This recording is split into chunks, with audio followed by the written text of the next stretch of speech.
हाय मित्रों, UPSC CSC 2022 MCQ base में आप सभी का स्वागत है। इस श्रृंखला में हम इतिहास जो टेस्ट 2 है उसका आज नेक्स्ट क्वेश्चन करने जा रहे हैं। 29वां क्वेश्चन है, व्यक्तिगत सत्याग्रह के संदर्भ में निम्नलिखित कथनों पर विचार कीजिए। आपको बताना है व्यक्तिगत जो सत्याग्रह था उनके बारे में कौन सा कथन सही नहीं पूछा है, आपको ये बताना है। पहला कथन ये कह रहा है, गांधी जी व्यक्तिगत सत्याग्रह करने वाले पहले व्यक्ति थे। आपको बताना ये कथन सही है या गलत है। व्यक्तिगत सत्याग्रह का मुख्य उद्देश्य ब्रिटेन के जो युद्ध प्रयास थे उनको बाधित करना। दूसरा कथन ये कह रहा है, ये सही है या गलत है, आपको बताना है। गलत कथन बताना है। तो दोस्तों आपको बता देता हूँ, जो व्यक्तिगत सत्याग्रह की अवधारणा जरूर गांधी जी ने दी, लेकिन जो पहली बार सत्याग्रह करने वाले गांधी जी नहीं थे। आपको बता देता हूँ, विनोबा भावे थे वो पहले सत्याग्रही थे, और जो नेहरू थे वो दूसरे सत्याग्रही थे। इस हिसाब से देखें तो हमारा पहला कथन रॉन्ग हो गया। और दूसरा कथन कह रहा है, ये जो सत्याग्रह का मुख्य उद्देश्य था गांधी जी का, कि जो वर्ल्ड वार चल रहा है उसमें ब्रिटेन भी भागीदार था, तो वर्ल्ड में ये दिखाना कि हम एक तटस्थ है, हम किसी के साथ नहीं है, ना तो जो साम्राज्यवादी ब्रिटेन है ना तो उसके साथ है, ना ही हम नाजी जो जर्मन चांसलर है उसके साथ है। ये एक संदेश देने की प्रकृति से था, न कि ब्रिटेन के युद्ध को बाधित करना। इस दृष्टि से देखें तो हमारा दूसरा कथन भी गलत हो गया, पहला कथन भी गलत हो गया। तो मित्रों हमको गलत कथन ही पूछा है तो अपन को बताना है, तो गलत कथन कौन से हैं, 1 और 2 दोनों, इसका ऑप्शन सही सी हो गया। अगला हमारा 30वां क्वेश्चन है, निम्नलिखित कथनों पर विचार कीजिए, उपरोक्त कथनों में से कौन सा से सही है। जो ये कथन दे रखे हैं इनके बारे में बताना है कौन सा सही है। तो पहला कथन ये कह रहा है, 3 जून 1947 को लॉर्ड माउंटबेटन ने घोषणा की कि जून 1948 तक अंग्रेज भारत छोड़ देंगे। आपको बताना ये कथन सही है या गलत है। कांग्रेस के राष्ट्रवादी नेताओं ने द्विराष्ट्र सिद्धांत के रूप में भारत के विभाजन को स्वीकार कर दिया था। आपको बताना है दोनों कथनों में से कौन से कथन सही है, आपको ये बताना है। तो दोस्तों आपको बता देता हूँ, जो फरवरी 1947 में जो एटल थी ब्रिटेन की प्रधानमंत्री, उसने घोषणा की कि हम जून 48 तक भारत को छोड़ देंगे, भारतीयों को सत्ता सौंप देंगे। इस दृष्टि से देखें तो हमारा पहला कथन गलत हो गया। जो 3 जून को की गई थी वो भारत और पाकिस्तान विभाजन के संदर्भ में घोषणा थी, उस टाइम ये घोषणा की गई थी। इस दृष्टि से देखें तो हमारा पहला कथन गलत हो गया। दूसरा कह रहे हैं कि जिस टाइम ये घोषणा की गई तो कांग्रेस नेताओं ने विभाजन को स्वीकार कर लिया था, बट जो द्विराष्ट्र सिद्धांत थे कि 2 राष्ट्र से होंगे उसको स्वीकार नहीं किया था। इस दृष्टि से हमारा दूसरा कथन की गलत हो गया, क्योंकि द्विराष्ट्र सिद्धांत को क्या 2 राष्ट्र बनाने इस सिद्धांत को नहीं किया, बट विभाजन को स्वीकार कर लिया था। तो आधा गलत आधा सही है, तो पूरा कथन गलत हो गया। तो दूसरा भी गलत हो गया। हमको सही पूछा है तो सही दोनों नहीं है, तो ना तो 1 ना 2। अगला कथन मित्रों कह रहा है, वे एक सेवानिवृत्त भारतीय सिविल सेवा अधिकारी और उपनिवेशवाद के आर्थिक आलोचक थे। आपको बताना है ये एक व्यक्ति के बारे में, उनकी जो कार्य थे, उनकी उपलब्धियां थी, बता रखी है वो किससे संबंधित है, जो व्यक्तित्व का वर्णन कर रखा है वो किससे संबंधित है, आपको ये बताना। पहला की कह रहा है कि एक तो वो सिविल सेवा में थे और आर्थिक आलोचक भी थे ब्रिटेन के, और उन्होंने 20वीं शताब्दी के प्रारंभ में अपनी पुस्तक the economy history of India प्रकाशित की, और उन्होंने 1757 के बाद से औपनिवेशिक शासक के में संपूर्ण आर्थिक लेखा रिकॉर्ड की सूक्ष्मता से जांच की। आपको बताना है वो कौन कौन थे जो सिविल सेवा में भी रहे हैं, आर्थिक आलोचक भी थे, उन्होंने इकोनॉमी हिस्ट्री ऑफ इंडिया की बुक भी लिखी, और उन्होंने जो औपनिवेशिक शासन की जो आर्थिक अभिलेख थे, आर्थिक रिकॉर्ड थे, उनका सूक्ष्म परीक्षण भी क्या आपको बताना है। तो मित्रों आपको बता देता हूँ, जो रामेश्वर दत्त थे, ये सही आंसर इसका ये होगा, इन्हें आरसी दत्त भी कहते हैं। इन्होंने जो ये बुक थी ये भी लिखी, और ये आलोचक भी थे। इन्होंने व्यवस्थित और वैज्ञानिक ढंग से रिकॉर्ड निकाला और रिकॉर्ड प्रतिपादित किया जनता के सामने। इस हिसाब से देखें तो हमारा कथन डी सही हो गया। अगला हमारा कथन कह रहा है, अगला क्वेश्चन, हाल ही सुर्खियों में रहने वाला जो कार्बिज बे घोषणा है ना, इसके बारे में आपको बताना, ये किससे संबंधित है, आपको ये बताना है। तो मित्रों इसका सही आंसर आपको बता देता हूँ। ये घोषणा ना G7 ग्रुप के द्वारा की गई है। ये जो भविष्य में जैसे कोविड जैसी महामारियां आ रही, उनके रोकथाम के लिए एक स्वास्थ्य संरचना को बेहतर करने के उद्देश्य से की गई थी। इस हिसाब से देखें तो हमारा इसका सही कथन सी हो गया।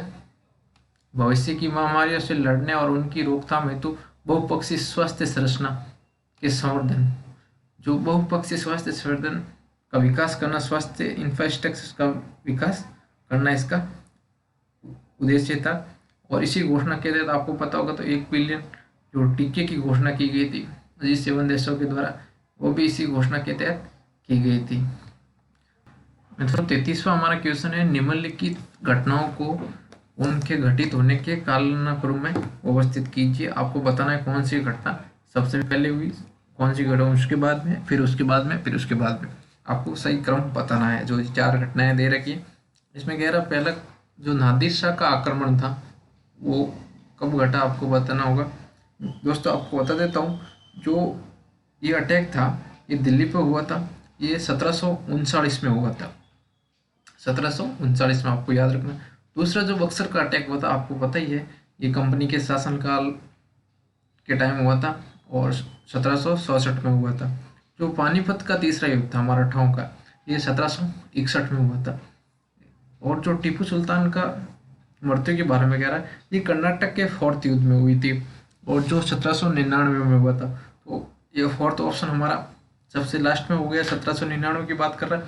और जो 1739 की बात कर रहा है, पहले नादिर शाह के अटैक, ये सबसे पहले हो गया। तो पहला ये हो गया पानीपत के, दूसरे 61 में, और 67 में तीसरा बक्सर का युद्ध, और 4th number option Tipu Sultan का। अपन ये मिलान कर देते 1, 3, 2 और 4, 1, 3, 2, 4 ऑप्शन सी में बता रहा है। इस हिसाब से देखें तो हमारा कथन सी सही हो गया है 33 का। अगला क्वेश्चन कह रहा, हाल ही सुर्खियों में रहा विंस कॉम्बे, आपको बताना ये किससे संबंधित है। पहला कथन ये कह रहा है, मंगल ग्रह के लिए जाक्सा का एक मिशन, आपको बताना ये इससे संबंधित है या नहीं है। हाल ही में पृथ्वी की सतह पर गिरने वाला एक उल्का पिंड, और तीसरा है नागालैंड में पाई जाने वाली चमगादड़ की दुर्लभ प्रजाति, और हड़प्पा लिपि को समझने के लिए प्रयोग की जाने वाली तकनीक। जो 4 ऑप्शन में से आपको सही ऑप्शन बताना है। तो दोस्तों इसका सही ऑप्शन बी होगा। ये है कि यूके में एक शहर में एक उल्का पिंड का छोटा टुकड़ा गिरा हुआ था, उसी संदर्भ में ये क्वेश्चन है। इसका सही आंसर हाल ही में पृथ्वी की सतह पर गिरने वाला एक उल्का पिंड है, ऑप्शन बी सही हो गया। अगला कथन कह रहा है, अगला क्वेश्चन ये कह रहा है कि निम्नलिखित कथनों पर विचार कीजिए। उपरोक्त कथनों में से आपको सही पूछा है, ये ध्यान रखना। इसमें एक तरफ तो व्यक्तित्व दे रखे और दूसरी तरफ उनके मूवमेंट क्या थे वो दे रखे, आंदोलन, ये जो उनकी द्वारा स्थापित संस्थाएं थी उसके बारे में बताना है आपको। पहला ये कह रहा है विष्णु शास्त्री पंडित, इनके द्वारा विधवा पुनर्विवाह संघ की स्थापना या आंदोलन इन्होंने चलाया या नहीं चलाया, जो पुनर्विवाह को बढ़ाने के उद्देश्य से। ये कथन सही है या गलत है आपको बताना। जो तत्वबोधनी सभा थी, क्या ये देवेंद्रनाथ टैगोर के द्वारा स्थापित की या नहीं की गई। जो पारसी लॉ एसोसिएशन थी, ये दादा भाई नेहरू जी के द्वारा स्थापित की गई या नहीं की। तो दोस्तों इसका सही आंसर ये होगा। तीनों कथन सत्य है। आपको पता होगा देवेंद्रनाथ टैगोर के पिताजी जो देवेंद्रनाथ टैगोर थे, उन्होंने तत्वबोधनी सभा की स्थापना की और सामाजिक सुधारों के उद्देश्य से ये की गई थी। बाद में इसको आपको पता होगा जो ब्रह्म समाज था उसमें विलीन कर दिया था, उसमें सम्मिलित कर दिया था। इस हिसाब से देखें तो हमारा 2 कथन सही हो गए। और आपको पता ही होगा पारसी समाज में जो कुरीतियाँ थी उनको सुधारने के उद्देश्य से जो दादा भाई नेहरू जी थे, उन्होंने एक संगठन की स्थापना की, एसोसिएशन की स्थापना की, उसे पारसी लॉ एसोसिएशन के नाम से भी जाना जाता था। इसका इस हिसाब से देखें तो हमारा कथन तीसरा भी सही हो गया। और जो पंडित शास्त्री थे, इन्होंने भी जो महिला विवाह था, जो महिला विधवा विवाह था, उसको पुनर्विवाह के लिए इन्होंने बहुत ही प्रयास किए। इसी उद्देश्य से उन्होंने एक संस्था की स्थापना की, पुनर्विवाह संस्था की। तो इस हिसाब से देखें तो हमारा पहला कथन भी सत्य हो गया। तो इसका सही आंसर डी हो गया, 1, 2 और 3। अब हम अगले क्वेश्चन की तरफ बढ़ रहे हैं। अगले क्वेश्चन की तरफ ये कह रहा है, 36वां क्वेश्चन है, 1857 के विद्रोह के पीछे निम्नलिखित में से कौन से कारक उत्तरदायी थे? आपको उत्तरदायी कारक बताना है 1857 की क्रांति के। तो मित्रों, आपको पता होगा 1857 की क्रांति के अनेक कारण थे, जिसमें सैन्य कारण भी था, प्रशासनिक कारण भी था, सामाजिक भी था, आर्थिक भी था, सांस्कृतिक भी था, राजनीतिक भी थे, अनेकों कारक थे। उनका कोई एक परफेक्ट कारक नहीं था। आपको इनमें से बताना कि कथन सही है या नहीं है। पहला कथन कह रहा है जमींदारों की संपत्तियों को जब्त करना, ये सही है या नहीं है। दूसरा कह रहा है उस प्रशासनिक पदों पर भारतीयों का बहिष्करण, जो हाईएस्ट पद थे वहां पर भारतीयों को अलॉट नहीं करना, ये कह रहा है। प्रशासन के निचले स्तरों पर भ्रष्टाचार की व्यापकता, आपको बताना ये सही है या नहीं। तो मित्रों, आपको बताते दो, जो सही लगान या सही ब्रिटिश कानूनों का पालन नहीं करते थे, उन जमींदारों से जो ब्रिटिश सरकार जब्त कर लेती थी जमीन, कंपनी, उसी हिसाब से वो जमींदार थे ना, वो इसमें विद्रोह में पार्टिसिपेट हुए थे और विद्रोह को आगे बढ़ाने में योगदान दिए। तो पहला कथन हमारा सही हो गया। और दूसरा कथन भी सही है, क्योंकि हाईएस्ट पद थे वहाँ पर भारतीयों को पदस्थापित नहीं किया जाता था। इस हिसाब से भारतीयों में एक नाराजगी आ गई थी और प्रशासन में एक भ्रष्टाचार व्याप्त हो गया। उस हिसाब से प्रत्येक नागरिक को अपने अधिकारों का उपयोग नहीं हो पाता था। इस हिसाब से नागरिक में भी एक ही भावना आ गई, ब्रिटिश के प्रति उनके नकारात्मक भाव पैदा हो गए। इस दृष्टि से देखें तो हमारे तीनों कथन सही हो रहे हैं। तो इसका आंसर 1, 2, 3 होगा, ऑप्शन डी। अगला क्वेश्चन कह रहा है जो शाही भारतीय नौसेना विद्रोह हुआ था 1946 के अंदर, उसके बारे में आपको कथन बताना है। निम्नलिखित कथनों पर विचार कीजिए। उपरोक्त कथनों में से सही कथन, आपको ध्यान रखना, सही कथन ही पूछा है, सही बताना। शाही भारतीय नौसेना विद्रोह 18 फरवरी 1946 को बॉम्बे में HMIS तलवार के नाविकों द्वारा प्रारंभ किया गया था। आपको बताना ये कथन सही है या नहीं है।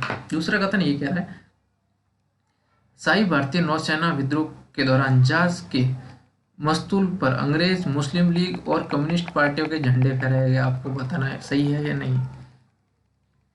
तो दोस्तों, आपको इस विद्रोह के बारे में अगर कुछ थोड़ा बहुत ही पता होगा तो ये 18 फरवरी को स्टार्ट हुआ था, बॉम्बे से हुआ था और इसका विस्तार फिर विशाखापट्टनम, कोच्चि, उड़ीसा, विस्तार तो तटीय क्षेत्र थे, जो नौसेना थी वहाँ सब जगह हो गया था। और इन्हीं के सपोर्ट करने लिए बॉम्बे में हड़तालें हुई, बॉम्बे बंद रहा।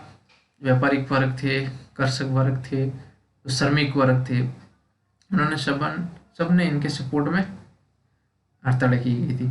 और जो ये दूसरा कथन कह रहा है, उन्होंने मुस्लिम के झंडे, मुस्लिम लीग कांग्रेस के झंडे फहराए थे, तो नाविकों ने रियल में झंडे फहराए थे नाव पर। जो ब्रिटिश का बेड़ा था, जो तलवार HMIS तलवार के नाम से जो नाविक बेड़ा था, उस पर झंडे फहराए थे। फिर इसमें कांग्रेसियों ने, सरदार पटेल ने और जो मुस्लिम लीडर थे, उन्होंने इन नाविकों से कहा, सैनिकों से कहा कि आप इस युद्ध को समाप्त करें। उन्हीं की जो ये रिक्वेस्ट थी, रिक्वेस्ट को ध्यान में रखते हुए ये 23 फरवरी को समाप्त किया गया था। और इस हिसाब से देखें तो हमारा दोनों कथन सही हो जाता है। 37 क्वेश्चन का सही आंसर डी हो जाता है। जो पहला तलवार के नाविकों द्वारा प्रारंभ किया गया था, ये भी कथन सही है। और दूसरा जो कांग्रेस और लीग की झंडे फहराए गए थे, ये भी कथन सही है। इस दृष्टि से देखें तो हमारा कथन 1 और 2 दोनों सही हो गया। अगला हमारा कह रहा है अखिल भारतीय किसान सभा के संदर्भ में निम्नलिखित कथनों पर विचार कीजिए। उपरोक्त कथनों में से कौन से कथन सही है। आपको अखिल भारतीय किसान सभा है, उसके बारे में बताना है कौन सा कथन सही है। इसका प्रथम सत्र कांग्रेस के फैजपुर अधिवेशन के साथ आयोजित हुआ गया। आपको बताना है जो फैजपुर अधिवेशन था उसके साथ इसका प्रथम अधिवेशन हुआ या नहीं हुआ। दूसरा कथन कह रहा अखिल भारतीय किसान सभा द्वारा बम्बई सत्र में किसान घोषणा को अंतिम रूप दिया गया था। जो इस किसान सभा थी मुंबई सत्र में अपनी किसान घोषणा को अंतिम रूप दिया गया, किसान के बारे में घोषणाएं की गई थी, वो बताना सही है या नहीं। तो दोस्तों आपको बता देता हूँ इसका गठन 1936 में हुआ था और फैजपुर जो अधिवेशन था आपको इसके बारे में पता होगा तो ये 1937 का था।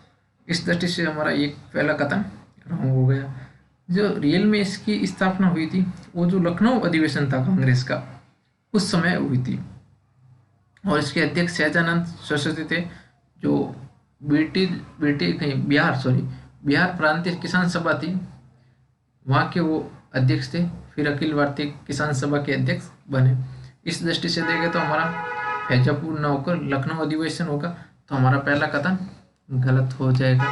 और दूसरा कथन जो किसान घोषणा पत्र था उसके बारे में कह रहा है कि वो घोषणा पत्र मुंबई जो सत्र था उसके दौरान की गई। तो मित्रों ये कथन सही है, उसी दौरान की गई। उसमें ये बातें की गई थी भी 50% ऋण कम किया जाए और लगान कम किया जाए और जो ऋण है उसको स्थगन किया जाए कुछ टाइम के लिए, और जो कार्यकाल की जमींदारों के किसानों को उनको सुरक्षा दी जाए, और जो संगठन है उसको हड़ताल की मान्यता दी जाए और संगठन बनाने की भी मान्यता दी जाए, संगठन को एक पंजीकृत रूप दिया जाए। इस दृष्टि से ये उनकी घोषणाएं थी। तो इसके हिसाब से देखें तो हमारा कथन दूसरा सही हो गया और पहला गलत हो गया। तो इसका सही ऑप्शन बी होगा, केवल और केवल 2। अगला क्वेश्चन देखते हैं हम। अगला क्वेश्चन कह रहा है हाल ही में सुर्खियों में रहा सीमे परियोजना। आपको बताना ये परियोजना किससे संबंधित है। पहला कथन कह रहा है कैंसर के उपचार के लिए आईआईटी बॉम्बे की एक शोध परियोजना है। ब्रिटिश कोलंबिया कनाडा में एक स्थित रेडियो टेलीस्कोप है। अरुणाचल प्रदेश में सड़कों के निर्माण के लिए सीमा सड़क संगठन की एक परियोजना है। फिलिस्तीन में मानवाधिकारों के उल्लंघन के विरुद्ध संयुक्त राष्ट्र की पहले। आपको जो कथन दे रखे इसमें से सही बताना है कौन सा कथन सही है। तो मित्रों आपको बता देता हूँ इसका कथन बी सही होगा। ये एक कनेडियन हाइड्रो इंटेंसिटी मैपिंग की परियोजना है, उसके संदर्भ में इस हिसाब से देखें तो जो रेडियो टेलीस्कोप है यही है जो कनाडा में एक स्थित रेडियो टेलीस्कोप वाला कथन इसका सही हो गया। हमारा कथन 2 सही हो गया। अगला क्वेश्चन कह रहा है वाडिवस का युद्ध भारत में यूरोपीय शक्ति के मध्य हुए संघर्ष में निर्णायक युद्धों में से एक रहा। जो वाडिवस का युद्ध रहा ब्रिटेन और फ्रांस के मध्य, उसके बारे में कह रहा है। सॉरी मित्रों मैंने इसका आंसर ही आपको बता दिया क्योंकि यही आंसर पूछा गया था, उससे पहले ही मैंने बता दिया प्रश्न पढ़ते समय, सॉरी इसके लिए। ये निम्नलिखित में से किन देशों के मध्य लड़ा गया आपको ये बताना। इसका आंसर तो मैंने बता दिया, ज़्यादा एक्सप्लेन करने की जरूरत नहीं है। ये फ्रांसीसी और अंग्रेजों के मध्य लड़ा गया और इसी युद्ध के साथ फ्रांसीसियों का यहाँ से पतन हो गया था, आपको पता होगा।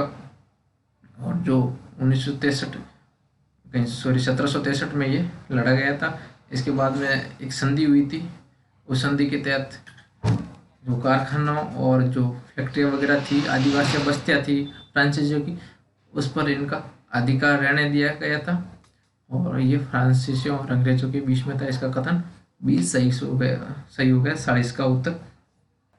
अगला हमारा क्वेश्चन भगवती चरण बोरा के संदर्भ में है।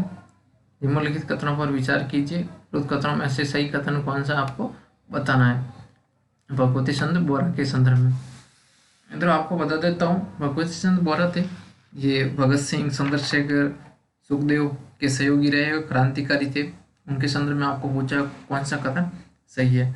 उन्होंने the philosophy of the bomb पुस्तक लिखी, आपको बताना ये कथन सही है या नहीं। उन्होंने असहयोग आंदोलन में भाग लिया और वह हिंदुस्तान सोशलिस्ट रिपब्लिक एसोसिएशन से जुड़े। आपको बताना है कौन से कथन सही है। तो मित्रों आपको बता देता हूँ इनके बारे में। ये पहले असहयोग आंदोलन से गांधी जी से जुड़े हुए थे। बाद में जैसे ही गांधी जी ने असहयोग आंदोलन वापस लिया तो उन्हीं से नाराज होकर इन्होंने क्रांतिकारी गतिविधियों को आगे बढ़ाया, और ये भगत सिंह की जो हिंदुस्तान सोशलिस्ट एसोसिएशन थी उनसे भी जुड़े, और जो हिंदुस्तान सोशलिस्ट रिपब्लिक एसोसिएशन थी उनसे भी ये जुड़े। इस दृष्टि से देखें तो हमारा दूसरा कथन भी सही हो गया और तीसरा कथन भी सही हो गया। और ये पुस्तक भी थी ना, ये भी इन्होंने लिखी थी, ये कथन भी आपको सही होगा, या अगर आपको याद नहीं है तो भी ध्यान रखना।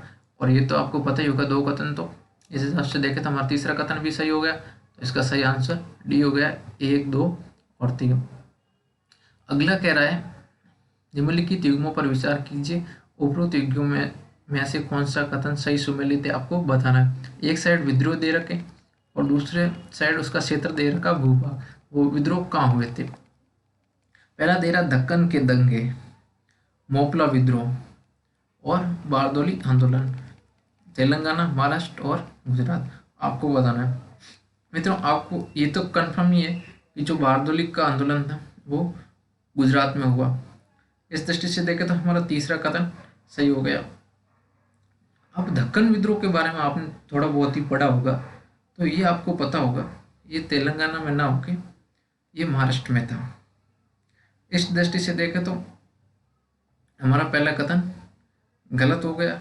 अगर हम पहले को एलिमिनेशन मेथड से कट करें तो हमको ये, अगर आपको दूसरा पता भी ना हो तो भी इसका आंसर आप सही निकाल सकते हो, क्योंकि अगर पहला इसमें से कैंसिल कर दे, आपको अगर तीसरा और दूसरा दोनों पता ना हो, अगर एक दक्कन विद्रोह के बारे में पता हो तो आप देख सकते हैं, क्योंकि दक्कन विद्रोह तेलंगाना में ना होकर महाराष्ट्र में था।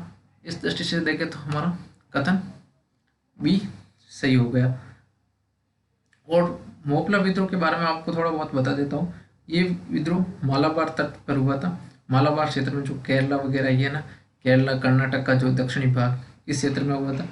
इस दृष्टि से हमारा ये भी दूसरा भी गलत हो गया, और पहला तो ऑटोमेटिक आपको बता दिया गलत। ये महाराष्ट्र के क्षेत्र में हुआ था, विशेष रूप से दक्कन क्षेत्र आपको पता होगा यही है, तेलंगाना वाला नहीं गिना जाता, थोड़ा बहुत उत्तरी भाग गिना जाता है, बट विशेष रूप से दक्कन क्षेत्र महाराष्ट्र और एमपी वाला क्षेत्र है। इस दृष्टि से देखें तो हमारा कथन इसका बी सही हो गया। अब हम अगला क्वेश्चन देख रहे हैं, ये है 1857 के विद्रोह के संदर्भ में निम्नलिखित युग्मों पर विचार कीजिए, उपरोक्त युग्मों में से कौन से सही सुमेलित थे। आपको बताना, नाना साहेब क्या ग्वालियर क्षेत्र से थे, खान बहादुर खान कानपुर से थे, कुंवर सिंह बिहार से थे, आपको बताना। मित्रों, अगर आपको पता होगा, अगर आप नाना साहेब के बारे में 1857 की क्रांति के संबंध में पढ़ा होगा तो आपको पता होगा ये कानपुर से थे। इस दृष्टि से देखें तो ये कानपुर के महत्वपूर्ण लीडर थे। इस दृष्टि से देखें तो हमारा पहला कथन गलत हो गया। अगर इसका पहला कथन निकाल दे एलिमिनेशन मेथड से तो हमारा ए और डी तो कैंसिल हो गया, ऑप्शन या तो बी होगा या सी होगा। इसमें 3 तो दोनों में है, तो कुंवर सिंह बिहार ये तो कथन सही होगा। जो खान बहादुर खान है ये कानपुर से नहीं थे। इस दृष्टि से देखें तो हमारा इसका कथन केवल और केवल 3 सही होगा, ऑप्शन सी। सही सुमेलित पूछा आपको, सही सुमेलित क्योंकि कानपुर से नाना साहेब हो गए थे, इस दृष्टि से ये हमारा गलत हो गया। अगला कह रहा हाल ही सुर्खियों में रहा पैसिफाई में एक है, आपको पैसिफाई के बारे में बताना। ये क्या है? भारत और संयुक्त राज्य अमेरिका के मध्य एक सैन्य अभ्यास है। कोविड-19 से उत्पत्ति का अध्ययन करने के लिए WHO की पहल है। अंतर्राष्ट्रीय आकाश सर्वेक्षण परियोजना है। भारतीय रिजर्व बैंक का बाजार नियामकीय तंत्र। आपको बताना है कौन सा कथन सही है। तो मित्रों, आपको बता देता हूँ, ये जो ध्रुवीय क्षेत्र है वहाँ पर जो जलवायु से इफेक्ट पड़ रहा है, उन्हीं इफेक्ट का सर्वेक्षण करने के उद्देश्य से एक अंतरिक्ष में लेबोरेटरी है, अंतरिक्ष सर्वेक्षण है, उस संदर्भ में ये कह रखा है, ये पैसिफाई उस संदर्भ में है। इस दृष्टि से देखें तो हमारा सही इसका आंसर ऑप्शन सी होगा, अंतर्राष्ट्रीय आकाश सर्वेक्षण परियोजना, क्योंकि ये ध्रुवीय क्षेत्रों की मैपिंग कर रहा है, उनका सर्वेक्षण कर रहा है कि उसकी जलवायु का कितना उस पर प्रभाव पड़ रहा है। अगला हमारा 45वां क्वेश्चन है ऐसे सीरीज का, परफॉर्मेंस ग्रेडिंग इंडेक्स 2021 के संदर्भ में निम्नलिखित कथनों पर विचार कीजिए। आपको परफॉर्मेंस ग्रेडिंग इंडेक्स के बारे में बताया गया है, आपको बताना है इनके संदर्भ में कौन से कथन सही है। पहले कह रहा है ये सूचकांक संपूर्ण भारत में राज्यों और संघ राज्यों क्षेत्र के कॉलेजों की शिक्षा के प्रदर्शन को मापता है। आपको बताना है ये जो इंडियन टेरिटरी और स्टेट है उनके जो कॉलेज की शिक्षा है उनको मापता है। आपको बताना ये कथन सही है नहीं है। और आपको ये भी बताना है ये जो इंडेक्स है ये क्या नीति आयोग द्वारा जारी की जाती है या नहीं। तो मित्रों आपको बता देता हूँ, ये जो स्कूली शिक्षा है, स्कूली शिक्षा की स्थिति को बताने के उद्देश्य से ये इंडेक्स जारी किया गया था कि किस राज्य के कैसी स्थिति है स्कूली शिक्षा में। और पहला कथन ये कॉलेज शिक्षा की बात कर रहा है, इस दृष्टि से देखें तो हमारा पहला कथन गलत हो गया। ये प्रदर्शन को मापता है बट ये कॉलेज नहीं, स्कूल स्तर तक की शिक्षा है उस संदर्भ में स्थिति को बताता है। और जो ये आयोग जो इंडेक्स है ये नीति आयोग के द्वारा न जारी की है, शिक्षा मंत्रालय के द्वारा जारी की गई है। और इसके बारे में बता देता हूँ, ये पहली इंडेक्स 2019 से स्टार्ट की गई थी। ये कथन आपको ध्यान रखना है क्योंकि ये नई है तो ऑप्शन में पूछ सकता है 2019, और ये नीति आयोग ना होगी शिक्षा मंत्रालय हो गया तो हमारा कथन यहाँ से गलत हो गया। तो कथन 1 भी गलत हो गया, कथन 2 भी गलत हो गया। तो इसका सही आंसर सही पूछा है ना तो 1 ना 2, सही कोई नहीं है। अगला हमारा क्वेश्चन है साप्ताहिक समाचार पत्र गदर के संदर्भ में निम्नलिखित कथनों पर विचार कीजिए। जो गदर साप्ताहिक समाचार पत्र था उसके बारे में आपको बताना है कौन सा कथन सही है। इसे सैन फ्रांसिस्को में युगांतर आश्रम से प्रकाशित किया जाता था। आपको बताना ये सही है गलत है। इसका प्रथम संस्करण गुरुमुखी में प्रकाशित हुआ था। आपको बताना जो प्रथम संस्करण था ये गुरुमुखी में हुआ या किसी अन्य भाषा में हुआ था। तो मित्रों आपको बता देता हूँ जो क्रांतिकारी घटनाएं थी वो सिर्फ भारत में ना होकर विदेशों में हो रही थी, आपको ये तो पता होगा। उसी क्रांतिकारी घटनाओं विदेशी के पार्ट में जो ये युगांतर आश्रम था सैन फ्रांसिस्को, इसने भी क्रांतिकारी घटनाओं में बहुत अच्छे से योगदान दिया गया था विदेशों से। और इसी ने भी एक साप्ताहिक प्रकाशित निकाली, एक समाचार पत्र निकाला जिन्हें गदर कहा जाता था। और ये गदर था ये पहली बार उर्दू में निकाला गया था।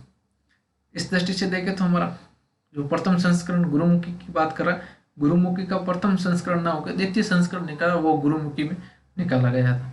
इस दृष्टि से हमारा दूसरा कथन गलत हो गया। और पहला ये कह रहा है सैन फ्रांसिस्को में युगांतर आश्रम था वहां से प्रकाशित किया जाता था, ये कथन सही है, ये वहीं से प्रकाशित किया जाता था। इस हिसाब से हमारा देखें तो कथन सही पूछा है, आपको सही कोड पूछा है, सही कोड केवल एक होगा, ऑप्शन ए। अगला कह रहा है हाल ही में सुर्खियों में रही B3W पहल के संदर्भ में निम्नलिखित कथनों पर विचार कीजिए। आपको जो ये पहल है इसके बारे में बताना है, इस पहल के संदर्भ में कौन सा कथन सही है।